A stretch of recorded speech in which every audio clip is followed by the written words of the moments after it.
What if I told you that Jesus Christ, one of our most sacred historical figures, contained not only spiritual, but also extraterrestrial secrets? Today, we will discuss some intriguing topics, my friend. If you are new here, feel free to join us in our community space on this channel. In the first part of this video, we will talk about who they were and the surprising claims about their influence on our people. In the second part, we will investigate the specific roles they played in shaping our genetic makeup and social structures. So, stay with us until the end, because something strange may still exist, buried on Earth. So, Anunnakis, do you know who they are? These beings, whose influence may have shaped the very foundations of our civilization, and possibly even manifested through Jesus itself. Dolores Cannon, through her meticulous research and regressive hypnotherapy, has opened a window into these forgotten times. Her work not only challenges our understanding, but also invites us to consider our potential as a species. Our DNA shares striking similarities with those of the Anunnaki, who originated from the Pleiadian star cluster, particularly the Seven Sisters. Intense interstellar conflicts forced this celestial cohort to flee their star system over 450,000 years ago, and they sought refuge on our planet.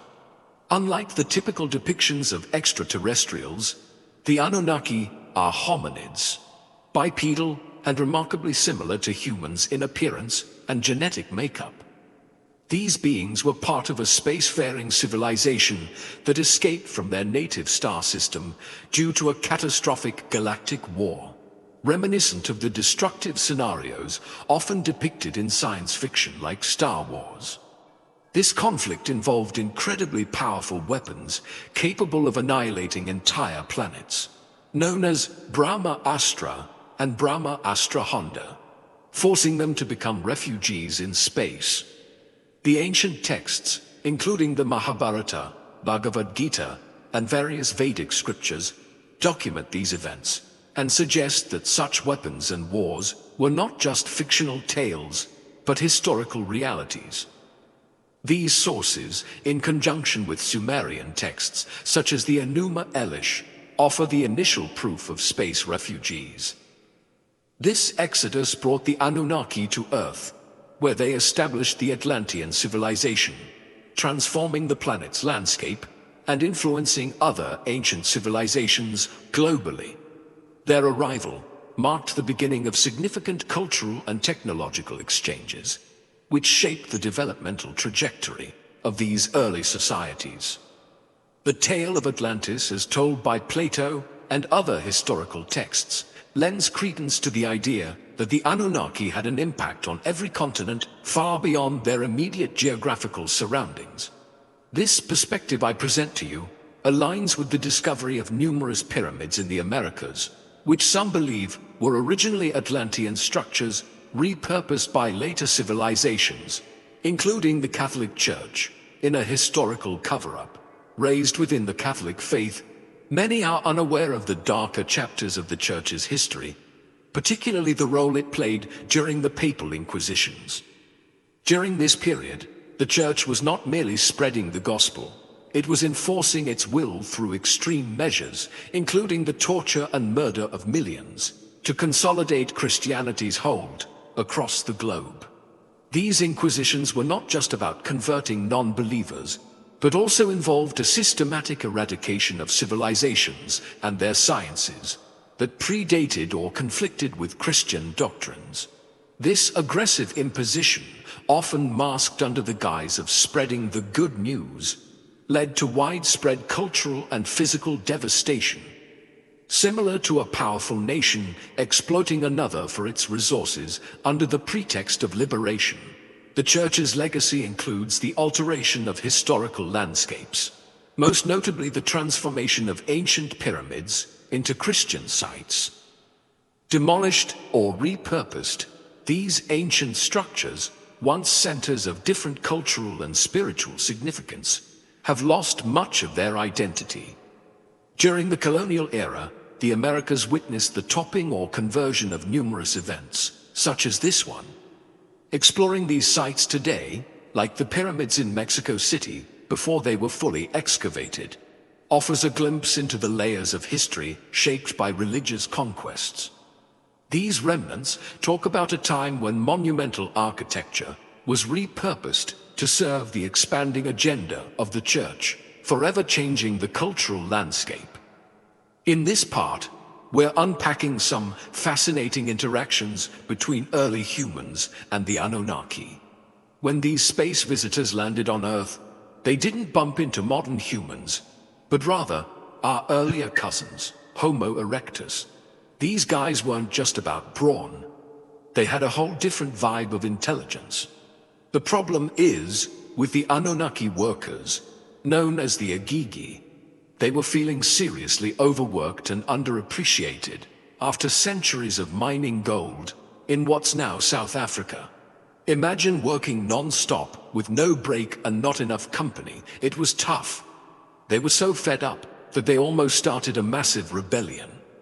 Enki, one of the high command leaders, came up with a plan.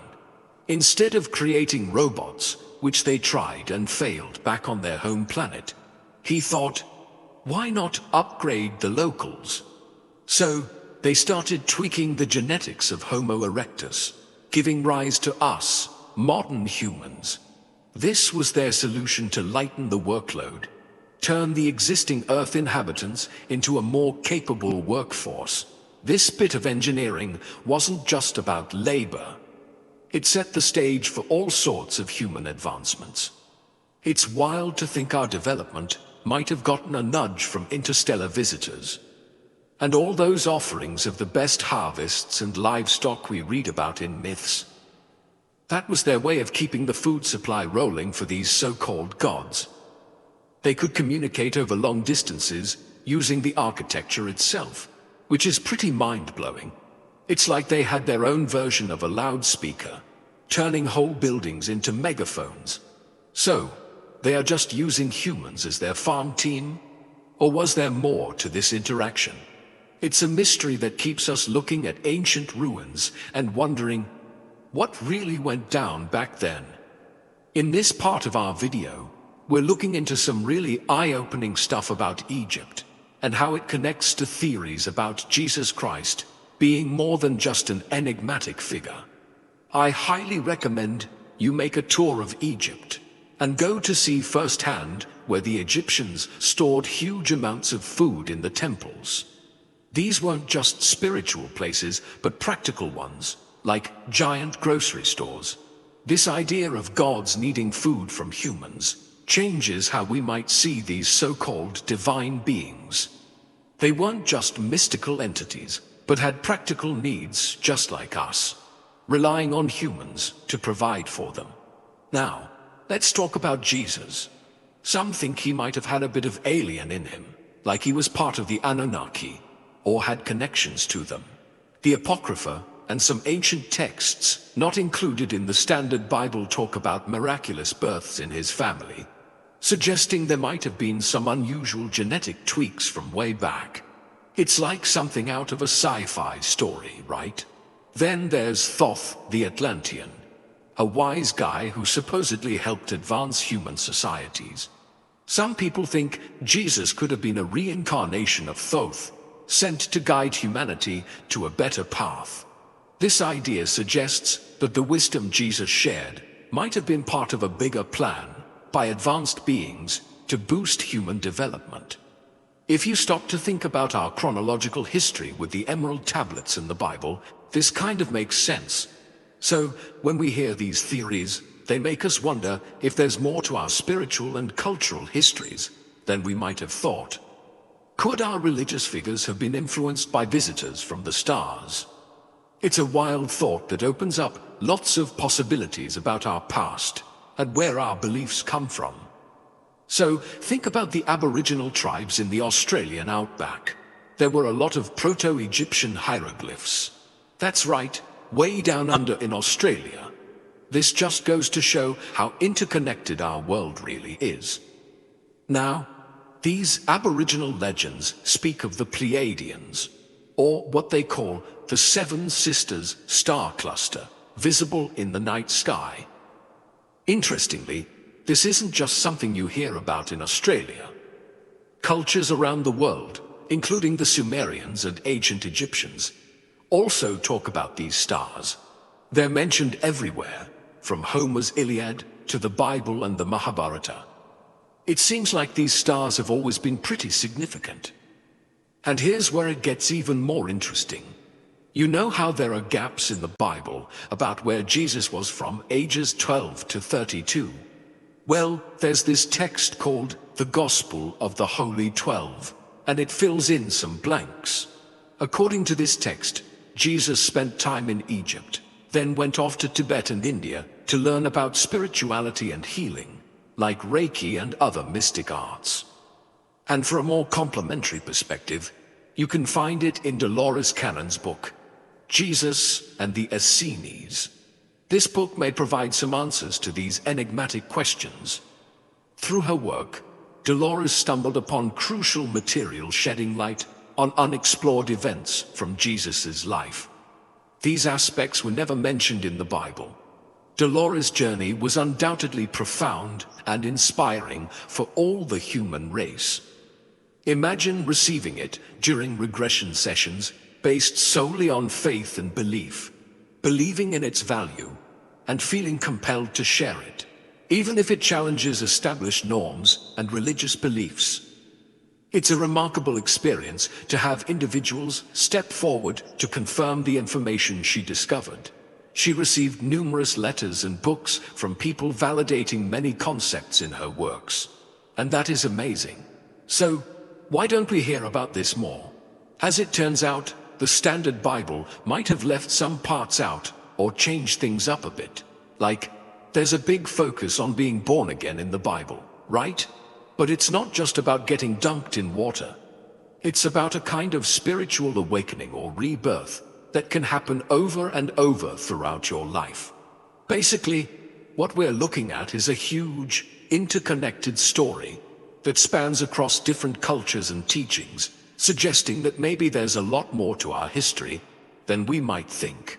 All right, let's think about what we know from ancient Egypt and the Bible. Fast forward. And this also shows us how Anunnaki wisdom was preserved and handed down through figures like Thoth, who initiated mystery schools in Egypt, which later influenced other high civilizations, including the Maya, through the city of Teotihuacan. This tale intertwines with the story of Akhenaten, an Egyptian pharaoh who radically shifted Egyptian worship towards monotheism under the influence of his belief in a single god, Amen-Ra, challenging the traditional polytheistic norms. So there's this theory that Akhenaten was actually Moses. You heard it right, Moses, from the Bible. Akhenaten was big on the idea of worshipping just one god instead of many, which was a huge shake-up back then. So when he left Egypt, he didn't just sneak out. He took something massive with him, the Ark of the Covenant. This wasn't just any old chest. It was said to be a super advanced piece of tech that could do a ton of stuff, like being a weapon and a power source all rolled into one. And because it was so powerful, when he took it, the Egyptian army was like, "No way, we need that back," and chased after him. People have been trying to make sense of it forever. Some scientists even tried to recreate it, and apparently got it to work. This thing needed special handling because it was basically a giant battery or capacitor that could zap you if you weren't careful.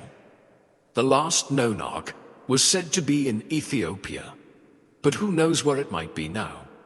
The Great Pyramid itself, where this ark was supposedly kept, was like a giant power plant, built on top of water.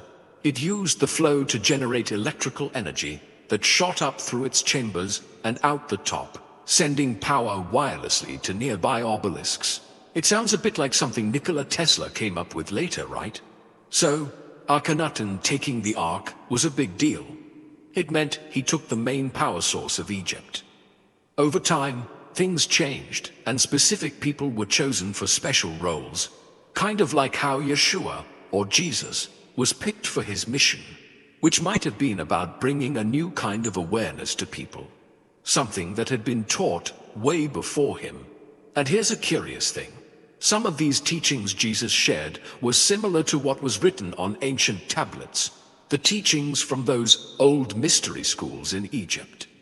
It's like the stuff Jesus talked about was just a remix of much older spiritual ideas. All right, let's unravel some more about Jesus, or Yeshua, as he was originally known. Did you know that he was a real person and that there's actual evidence out there? This isn't just a story, it's a historical fact. The Bible mentions, "I call my son out of Egypt." Then, out of nowhere, Jesus reappears in Jerusalem, riding on a donkey at the age of 32.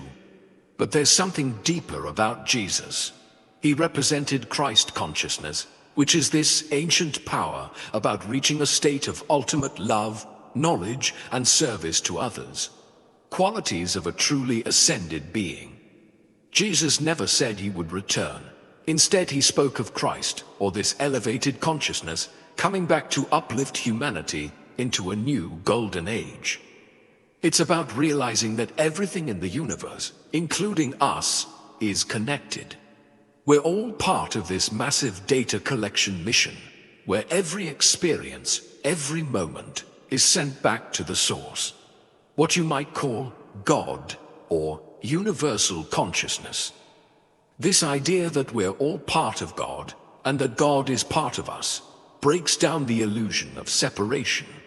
It's all about tuning into this frequency that connects everything. The human body is like an avatar, designed to channel this spiritual energy.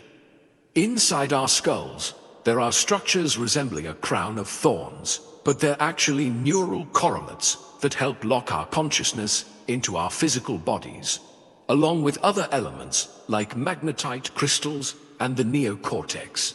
Did you know that inside all of us, there's an incredible amount of power? It's all about the words we use and the thoughts we have. The ancient Egyptians, or the people from ancient Kemet, knew this well. They spoke a language so powerful that it could literally shape reality.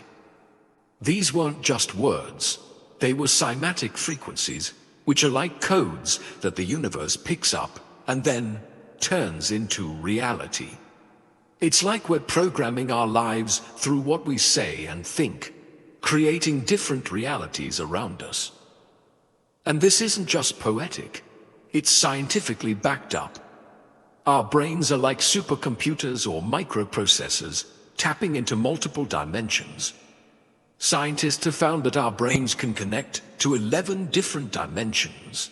That means we can access higher knowledge and even higher realms of existence. This all ties into quantum entanglement, a concept I stumbled upon during a walking meditation. It's about connecting particles across vast distances instantly. You change one, and the other changes, no matter how far apart they are. This kind of thinking has led scientists to discover that you can even quantum entangle thoughts between people. Imagine playing a video game with someone in another room, controlling your movements without seeing what you're doing. That's the level of connection we're talking about.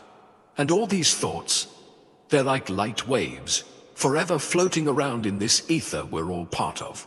That means everything you think, every idea, is out there, mingling with thoughts from everyone else across space and time. What's even cooler is that this isn't limited to just Earth. Thoughts and radio waves, like those from an old I Love Lucy episode, can travel across space.